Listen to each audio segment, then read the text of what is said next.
Hello မင်္ဂလာပါကျွန်တော်နာမည်ကတော့ရွှေကပောင်ဖြစ်ပါတယ်ဒီဗီဒီယိုလေးထဲမှာ would have နဲ့ past participle ပေါ့နော်ကျွန်တော်တို့ရှေ့မှာက should have could have must have might have ပြောသွားတာပေါ့နော်ကျွန်တော်တို့ဒီကောင်းကိုတော့ကျွန်တော်ကအစပိုင်းမှာကျွန်တော်ဥပမာလေးနဲ့ရှင်းသွားမယ်ပေါ့နော်အဓိပ္ပာယ်ကတော့ကျွန်တော်တို့ကမင်းဘိုက်စာမင်းပြင်သွားပြစ်တယ်ဆိုရင်ငါတခုခုလုပ်ပေးမှာပေါ့ဒီလိုမျိုးပေါ့နော်မင်းနာငါ့ကိုလက်ဆောင်ပေးခဲ့မယ်ဆိုလို့ရှိရင်ငါမင်းကိုလည်းလက်ဆောင်ပြန်ပေးမှာပေါ့ဆိုတဲ့စာကြောင်းလေးတွေပေါ့နော်ဒီကောင်ကို would have past participle ကိုနားလည်ဖို့အတွက်ကျွန်တော်ဒီစာမျက်နှာဒီဗီဒီယိုရဲ့နောက်ပိုင်းမှာပေါ့နော်အချို့စာမျက်နှာတွေမှာကျွန်တော်ဒီ conditional clause တွေကိုကျွန်တော်ရှင်းပြမယ်ပေါ့နော်အဲ့ကောင်လေးကိုရှင်းပြရင်ဒီကောင်ကိုနားလည်လာလိမ့်မယ်အဓိကသူကကျွန်တော်နောက်ဆုံးကျွန်တော်ဒီအပိုင်းမှာလဲပေါ့နော်ကျွန်တော်ပြပြထားတယ်ဒီ simple past နဲ့ဒီ would verb နဲ့ past perfect နဲ့ကျွန်တော်တို့ဒီ would have နဲ့ပေါ့နော်ကွာခြားချက်ပေါ့အဲ့ဒါလေးကိုလည်းကျွန်တော်တို့အဆုံးမှာတွေ့ရပါမယ်အဲ့တော့ကျွန်တော်လေ့လာကြည့်ရအောင်ပါအဲ့ဒီမှာမျိုးပေါ့သူကဒီကောင်တွေကို conditional statement တွေပါတယ် clause တွေပါတယ်ခေါ်တယ်ထားပါတော့ဒီ grammar အသုံးအနှုန်းတွေပေးဖယ်ပြီးတော့ကျွန်တော်တို့ဒီတိုင်းကြည့်မှာပေါ့ if I had known you were coming မင်းလာမယ်ဆိုတာကိုငါသိရင်ညစာပြင်ထားမှာပေါ့ညစာတွေချက်ထားမှာနော်တိတ်ဖြစ်ကြမယ်နောက်ပြီးတော့လုတ်ပြီးသားသူတကယ်လို့လာမယ်ဆိုကိုကလုတ်ပြီးတခါလဲ ready အစင်းသင့်ဖြစ်နေမှာပေါ့နော်အဲ့လိုမျိုးပြောတာပေါ့နော်နောက်တစ်ခု if she had studied harder စာမွဲမှာသူမဒီစာတာသူကောင်းကောင်းစူးစမ်းခဲ့မယ်ဆိုလို့ရှိရင် she would have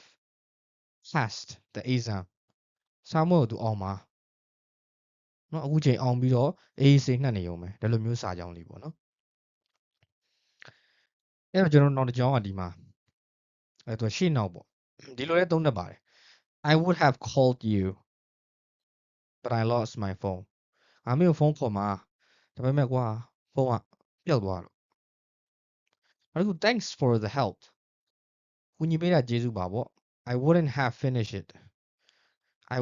have finished it without you မင်းမပါဘဲနဲ့တော့ငါလုပ်နိုင်မှာမဟုတ်ဘူးပေါ့ဘယ်လိုအဓိပ္ပာယ်ပေါ့နော်အဲ့မြန်မာလိုပြန်လိုက်ရင်တော့လွယ်မလို့နဲ့အင်္ဂလိပ်ဘက်ကိုကျွန်တော်တို့အနေနဲ့ကဒီလိုယူပြီးတော့လေ့ကျင့်တဲ့အချိန်မှာ would have ကနည်းနည်းလေးပြဿနာတက်တယ်အခုဒီ would have past participle နားလည်ဖို့အတွက်ရှိသမျှ would တွေကိုကျွန်တော်အကုန်ရှင်းပြမယ်နောက်ဒီစာမျက်နှာတွေမှာပေါ့နော်ကျွန်တော်တို့သွားကြအောင်ဒီမှာဒါ zero condition ဒီကောင်တွေကကျွန်တော်တို့ဘယ်လိုပြောမလို့grammar နာမည်တွေသိလို့ဘာမှလှုပ်ရှားလို့မရဘူးပေါ့နော်အသုံးချမဲ့သူကျွန်တော်အသုံးချတဲ့သူအင်္ဂလိပ်ဘာသာစကားကိုကျွန်တော်ဒီစာမိုးအတွက်မတင်ဘူးပေါ့နော် test အတွက်မတင်ဘူးကျွန်တော်ကိုယ်တိုင်လည်းသဘောမကျဘူးပေါ့နော်ဒါတွေကိုအဲ့တော့ဘာသာစကားကိုပေါ့ပါနဲ့ပဲမြန်မာဘာသာစကားပြောတတ်သလိုလူတွေနဲ့ communication လုပ်မယ်ခီးတွေတွားမယ်နော်ကျွန်တော်တို့နောက်ဒီ company တွေမှာဘာစကားကို smart ကြပေါ့နော်စကားပြောမယ်ပေါ့နော်ယုံကြည်မှုရှိကျွန်တော်အဲ့ဘိုင်းလေးပို့ပြီးတော့သွားတယ်သူပေါ့နော်အဲ့တော့ပေါ့ပါနဲ့ casual စံမျိုးပေါ့နော်အဲ့တော့ဒီ grammar ဘိုင်းဆိုင်ရာနာမည်တွေတော့ကျွန်တော်ကအားမပေးဘူးအသုံးချမဲ့သူအနေနဲ့ပေါ့နော်အဲ့တော့ if you hit ဒါ zero condition ဆိုတော့ပွင့်လင်းပြော if clause တွေပါပဲ if you hit ice ဒီကဲကိုပွင့် it melts ဒါတယူသူက present သွားတာဒါလေးကိုဘာဖြစ်လို့ပြောရတာလဲဆိုတော့ဒါလေးတွေအစစ်စစ်သိမှာအခုနက would have past participle လဲနားလည်မှာဖြစ်တယ်နောက်ဆုံးမှာအကောင်ပြန်ရှင်းပြပေးမယ်ကျွန်တော်အနေနဲ့အဲ့ဒီမှာ if I drink coffee late at night ညဘက်မှာ coffee တောက်တယ်ဆိုရင် I cannot sleep ငါအိပ်လို့မရဘူးသူကif ကို if စာကြောင်းမှာကျွန်တော်တို့က present ရှေ့ present နောက် present ပေါ့နော်သူအဲ့လိုသွားတာပေါ့နောက်တစ်ခုကကျတော့ကျွန်တော်တို့က first conditional လို့ခေါ်တယ်သူကကျတော့ရှေ့က present နောက်က future ဥပမာ if it rains tomorrow ဒီမှာ it ဆိုတာက the weather လို့မြင်ရမယ်အင်္ဂလိပ်ဘာသာစကားမှာဒါပေမဲ့ it နဲ့ပဲသုံး the weather rains ဆိုတော့မသုံးဘူးပေါ့နော်မနေ့ပြန်မိုးရမယ်ဆိုလို့ရှိရင်တော့ငါတို့ခီးသွားလို့မရဘူးနော်ခီးသွားတာကိုငါတို့ cancel လုပ်ရမယ် if you study hard စာစူးစမ်းတယ်ဆိုရင် you will pass the exam စာမွေးအောင်မယ်အဲ့တော့သူက zero condition မှာ present ဒီကောင် present future ပေါ့နော် ဟုတ်ပြီကျွန်တော်တို့အဲ့တော့ second condition ထဲမှာကျွန်တော်တို့ပြောင်းသွားတယ် past လာတယ် simple past နဲ့ကျွန်တော်တို့ကwould ကျွန်တော်တို့ဒီ verb ပေါ့ if I won the lottery ဒီပေါက်မယ်ဆိုလို့ရှိရင်အိမ်ကြီးဝယ်မှာပေါ့ဆိုတော့ T ကမပေါက်ဘူးပေါ့နော် T ပေါက်ခဲ့ရင်ပြောတာဝယ်မယ်လို့ပြောတာဝယ်ပြီးသားလည်းမဟုတ်ဘူးเนาะကျွန်တော်တို့เนาะ if I were you ငါသာမင်းနေရာမှာဆိုရင် I would accept the job ဒီလို့ကိုလက်ခံလိုက်မှာအဲ့တော့ဒီကောင်က second condition နဲ့ပေါ့အဲ့တော့ကျွန်တော်တို့ကဒီမှာthird condition နဲ့လာပြီ third condition နဲ့ကျွန်တော်တို့က grammar သဘောတဘာပြောရဆိုနာမည်ဆိုလို့ရှိရင် past perfect ပေါ့เนาะပြီးရင်ကျွန်တော်တို့ဒီ would have လာတယ် if I had study harder စာမွေးမှာငါစာကြိုးစားမယ်ဆိုလို့ရှိရင် I would have passed the exam စာမွေးအောင်မှာအဲ့တော့ तू ကအောင်လိမ့်မှာလို့ပြောတာမဟုတ်ဘူးသူကကြသွားပြီဒီအချိန်ကြီးကကြသွားပြီ तू က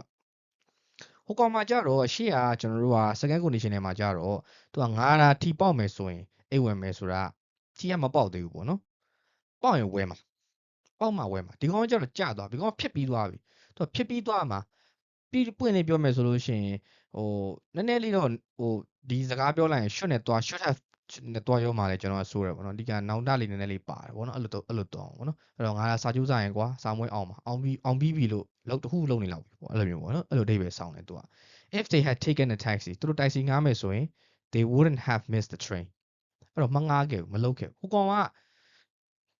ဒီကောင်ကပွင့်လေးပြောမယ်ဆိုလို့ရှိရင်ကျွန်တော်တို့ကဖြစ်ပြီးသွားပြီ would have passed ပါတယ်ဆိုတော့ရှင်းရှင်းပြောရမယ်ဆိုရင်ခုနက simple past နဲ့ကျွန်တော်တို့ဒီ would verb ကိုကျွန်တော်တို့ကသုံးတဲ့အချိန်မှာဟိုကောင်ကမဖြစ်သေးတာကိုတောင်းတာဒီကောင်ကဖြစ်ပြီးသွားတော့ကိုပြန်တောင်းတာမတူဘူးပေါ့နော်အဲ့လိုမျိုးလေးမှတ်လိုက်ရင်တော့ပိုရှင်းမှာပေါ့နော်ကျွန်တော်တို့ if they had taken a taxi they wouldn't have missed the train အဲ့တော့လွဲသွားပြီသူကကျွန်တော်မမိဘူးပေါ့နော်ယထာအဲ့လိုအဓိပ္ပာယ်လေးပါအဲ့တော့ misconditionals ကတော့ကျွန်တော်တို့ကအခုဒီခေတ်မှာကျွန်တော်တို့ဒါနည်းနည်းလေးပေါ့နော် misconditional ပွင့်နေပြောရင် casual ဘိုင်းမှာသုံးတာများတယ်စကားပြောမှာပေါ့သူတို့ကဒီလိုမျိုးခုနလိုမျိုး grammar ကြ present future simple past အဲ့လိုသုံးတာမျိုးမဟုတ်ဘူးပေါ့နော် तू ရောချင်တယ်လို့ तू စိတ်ထဲမှာရှိသလိုတော့ပွင့်နေမျိုးဒီကောင်ကစကားပြောပိုဆန်တယ်ပေါ့ if I had eaten breakfast အဲ့ဒီမှာ breakfast နေတော့ BREAK ကတော့ကျွန်တော် break ပေါ့နော်ဒါပေမဲ့ native speaker ဒီစကားလုံးနှလုံးပေါင်းလိုက်တော့အတန်တော့လေးပြောင်းသွားတယ်အဲ့တော့ပေါမုတ်တန်နဲ့ထွက်တယ် breakfast အဲ့တော့ breakfast ပေါ့နော်ကျွန်တော်အဲ့တော့ I wouldn't be hungry now အဲ့ပုံမှန်တိုင်းဆို grammar သဘောတဘာဝဆိုကျွန်တော်တို့ကဒီကောင်က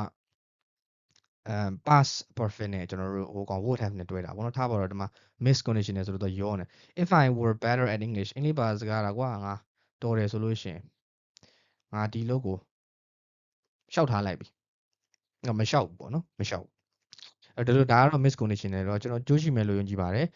အဲ့တော့ would have ကခုနကျွန်တော်ပြောသလိုရှုံဆုံးထဲမှာပါတယ်ကြောက်စရာတော့မလိုစားများဖတ်ရင်းနဲ့ကျွန်တော်တို့ကိုယ့်ဘကိုပေါ့နော်ကိုကျွန်တော်တို့မြန်မာဘာသာစကားမှာသုံးနေပုံစံကိုယ့်ဘကိုဆွဲယူနိုင်တာလိမ့်မယ်တိုးတော့သုံးနိုင်လာတယ်အတင်းဖိသုံးခိုင်းလို့တော့မရဘူးပေါ့နော်လက်တွေ့ဘာသာစကားနယ်ပယ်မှာကတကယ်ပြောတတ်ချင်နေဆိုရင်ကျွန်တော်တို့ကမှတ်လို့ကြက်လို့မရဘူးပေါ့နော်ကျွန်တော်တို့တဘာဝအတိုင်းပဲလေ့လာအားမြင့်ရမယ် listening လုပ်ရမယ်စာများဖတ်ရမယ်နောက်keep in touch ပေါ့ထိတွေ့ကျွန်တော်များများလုပ်ပြီအဲ့ဒါဆိုကျွန်တော်တို့နားလည်လာပါလိမ့်မယ်ကျေးဇူးအများကြီးတင်ပါတယ်